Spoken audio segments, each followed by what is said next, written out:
John. We're going to make a quick trip to our Harbor Freight store that's in Sterling, Colorado.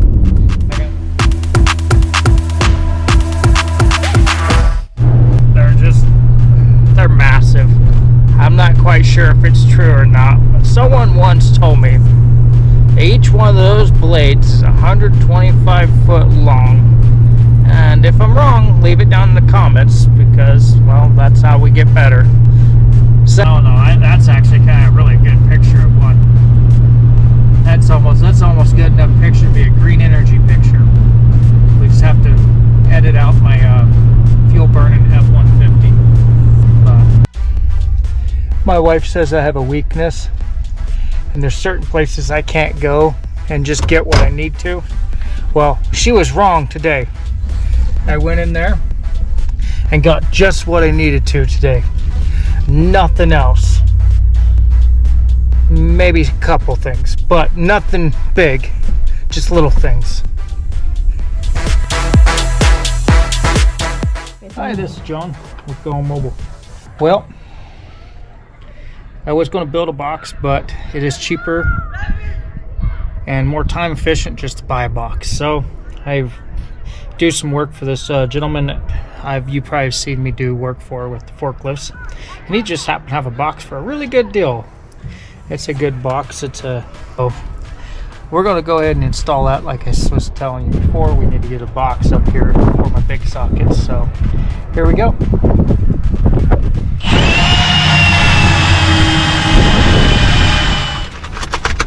Yeah, it's a good thing I keep some hardware on board.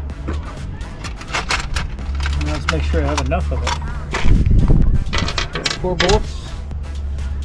And I'm going to have to unload partial parts of the truck because I don't plan things out. So I'm going to need that. Need this moved. Need this out of the way. That's out of the way. I can get to my washers now. 2 washers per side, so it'll be 8 washers.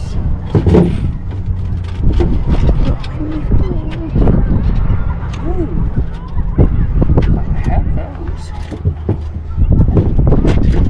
Let's go for the box. Those are for the box. Look what I found. Oh, yeah. We're inside the cab. Water resistant fender washers.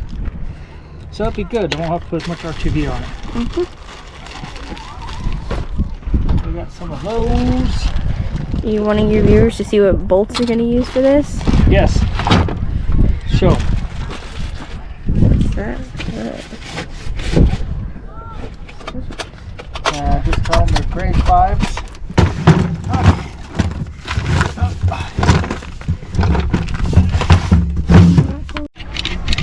Hopefully it's still good. Oh. No. Is it? No. Okay, let's go over here. Let's just cut it shorter. Follow me. Okay. Oh, jeez. Ah! You walk fast with the person with the camera. Okay. Yeah, we're going to sacrifice it. Jesus Christ. Oh, yeah. Okay, That's then. got plenty of good in there. Everything it. Okay. Let's come back over. I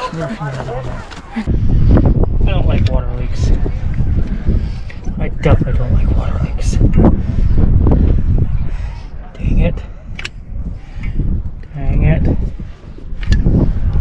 Dang it. That's the only one I did right. Stick it back up there. Okay, your viewers are watching. Yep. Well, it ain't exactly like it's light, honey. I know. Okay. And back over into our spot. Okay. That's good. Oh. There we go.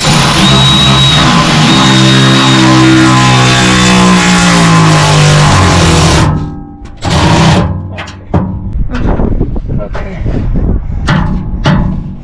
Can't see. Right, left, center.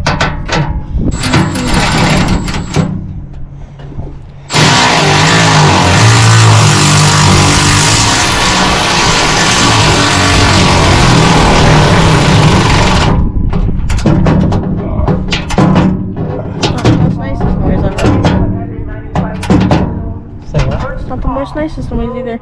It's not the most noisiest toy I've. No, it's not the most nicest noise. Oh, it's not bad. Yes, I got much noisier tools. I make much more noise than this.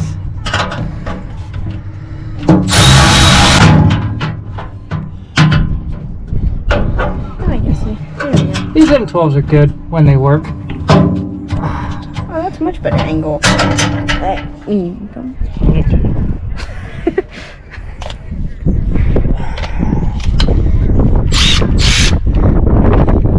this again.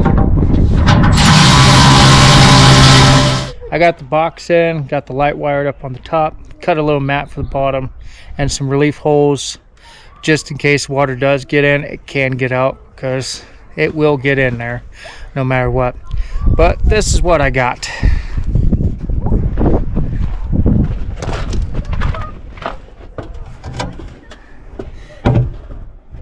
I was able to fit all my large sockets in, my axle sockets, my well, I would call them my press plates for the wheel seals. So believe it or not, that saves me a lot of time, because there's a lot of times the guy will call up for that because I normally didn't keep them, and I'll be in a job away from the area, have to turn around and drive back, pick up the tools just to go out there and take care of it. So with doing this, I've saved myself a ton of time. Agree, yes, it was a little bit of a cost, you know, buying the box instead of making one. But I've made so many tools.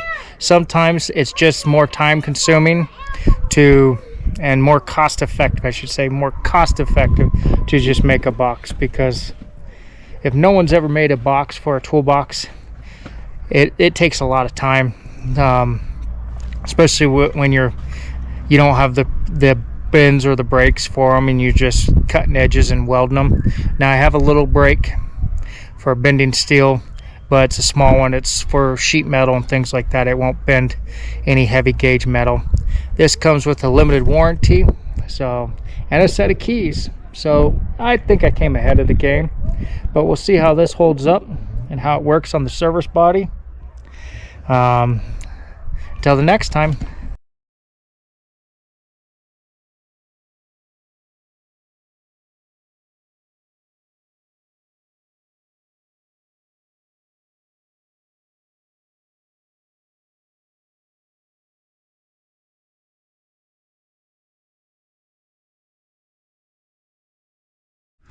Here's the end result of that tool. I machined a collar to fit over the what was left of the cylinder, because I had to cut part of the cylinder off. But I machined out a collar, and this is how theoretically it's going to work. Now with the old ones, you can start pushing on there, but depending on how it is, the max will fit down inside the grooves I put, and the Vovos. For Peterbilt's air leafs, I got this collar here that slips over it, and it'll ride on the thing, which part of it will go in here. This will push on the actual pin. This is machined down to what the pin sizes are in common. Then, in case it's a different style, I got this one with two different cuts in it that fit down inside there. Right there, so you can see it fits down inside. Now I tapered everything into the point of having a catch ring. I've had enough items shoot out of a press, and with this one here, as you can tell with the handle, you're going to be hanging on to it and running that foot feed, and it takes a lot of pressure to put one of those in and out. So with that being said, I wanted it to be as safe as possible, because you will be almost directly within firing range of this thing when it comes apart or something happens. On that notion, everything's looking good. I'm gotten caught up with my projects. The only project I haven't finished up yet is this right here. This is a 12,000 pound winch. Badland. It's got to go on the F-150 before spring gets here in full effect. Due to the fact that I'm hoping to be able to do some recoveries with that vehicle. It's light enough that I can cross the sand relatively easy. It's also small enough in case it gets stuck, I can get it out easily with the Dodge. Second of all, it also serves as a support vehicle for when the Dodge goes out and does something. I have a vehicle out there that can assist me. Or say the service truck gets stuck, I can have the wife bring the F-150 out and pull me out. She don't like to drive the Dodge. It's kind of finicky. Some things I've done to it in the past make it kind of difficult to drive. It drives like an old derby car. Enough said about that.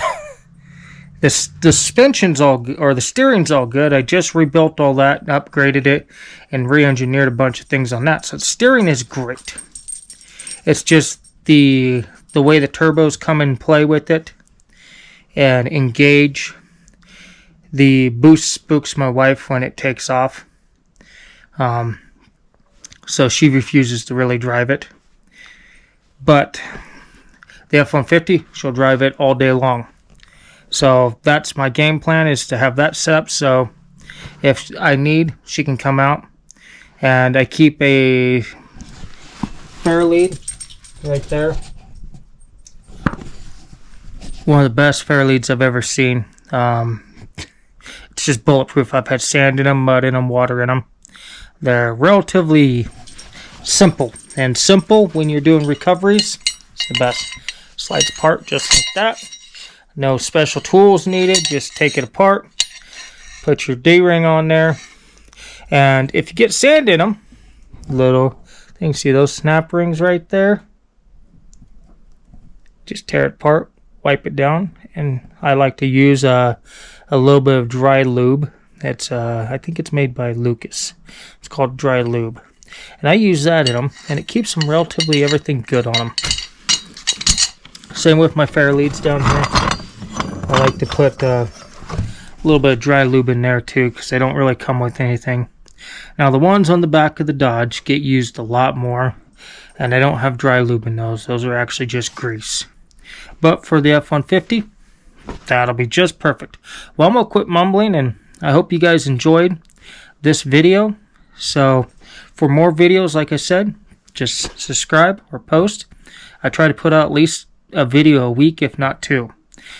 So until then, hopefully we can make some good videos and you guys enjoy them.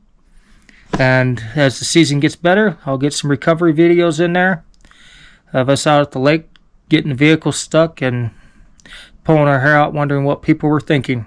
Okay, until the next time, thank you for watching.